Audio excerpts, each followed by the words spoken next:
is Dr. Lauren Schrank here with Revival Performance Physical Therapy, showing you a couch stretch.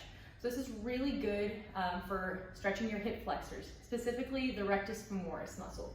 So you're gonna need a bench and something to put your knee on.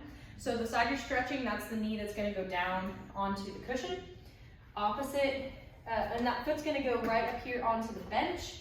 So the closer you get your shin to the bench, the more intense the stretch is gonna be. The further away you get, the less intense. So if you're way out here and you're like, oh, I can go forever, get that shin closer to the bench.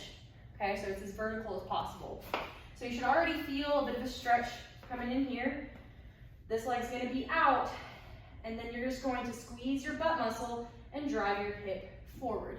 Just enough to start feeling that stretch all the way from the hip down to the knee.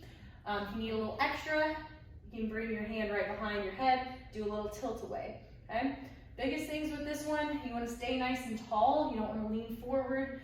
You also don't wanna overextend at your lumbar spine here. So if you're feeling it in your low back at all, you're not doing it quite right. So make sure you're staying nice and upright, keeping this engaged. So do this for the specified amount of time.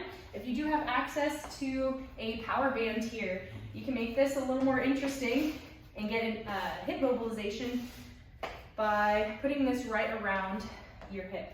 So you're gonna get this loop and bring this right underneath your butt cheek, right underneath that fold. And then you're gonna step back, so there's a good amount of tension in the band, and then you're gonna go down into that stretch position. And from here, so I need a little bit more pull.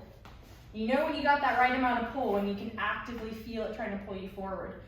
So again, you're gonna be nice and upright, and you're gonna bring that hand behind and lean just slightly away. So I'm still keeping the chest up, going in and out of a glute squeeze, and feeling that stretch through the hip flexors.